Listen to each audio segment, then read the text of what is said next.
சரியா?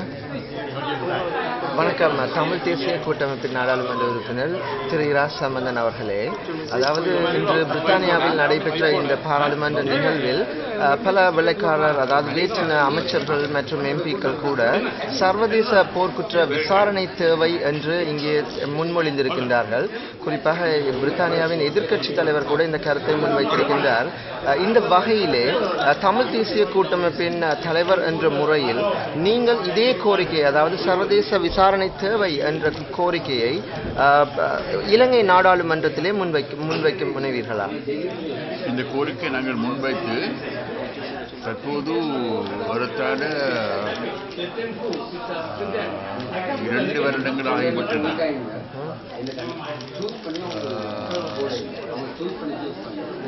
சித்திரை மாதம் 2011ஆம் ஆண்டு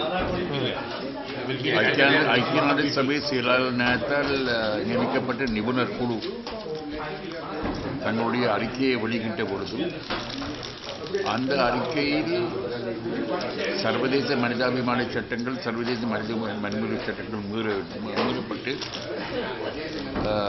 போர்க்குற்றங்கள் இருசாராரும் நிகழ்த்தப்பட்டதாக நம்பகத்தன்மையான சாட்சியம் இருக்கின்ற கூறின பொழுது அவர்கள் அந்த விடயம் சம்பந்தமாக ஒரு சர்வதேச விசாரணை நடைபெறும் என்று சொல்லியிருந்தார்கள்.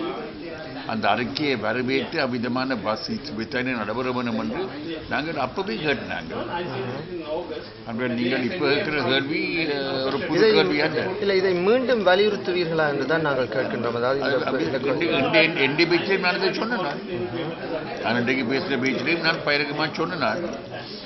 இதுவரையில இலங்கை அரசாங்கத்தினுடைய ஒப்பந்தங்களின் அடிப்படையில் உள்நாட்டில் ஒரு நம்பகத்தனமான விசாரணை நடைபெறாத காரணத்தின் நிமித்தம் ஒரு சர்வதேச விசாரணையை விட தவிர வேறு எந்த விசாரணை மூலமாகவும் உண்மை வெளிவர முடியாது.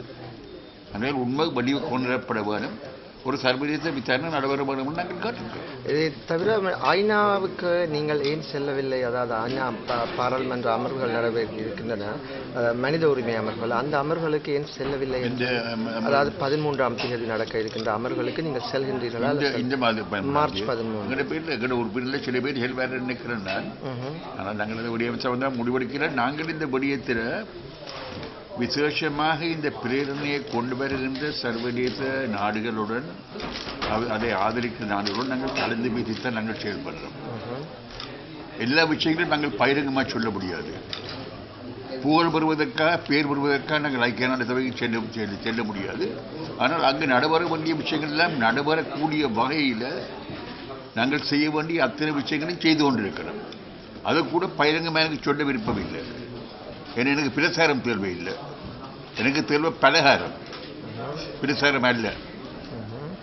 ஆனபடியால் நாங்கள் எல்லா விஷயத்தை பற்றியும் பகிரங்கமாக பேசி குழப்ப வேண்டிய அவசியம் இல்லை. அமைதியாக செய்ய வேண்டிய விஷயங்களை அமைதியாக செய்ய வேண்டும். நன்றி. அதிர்வினயத்துக்கு எங்கள் பேட்டி தந்தமைக்கு நன்றி.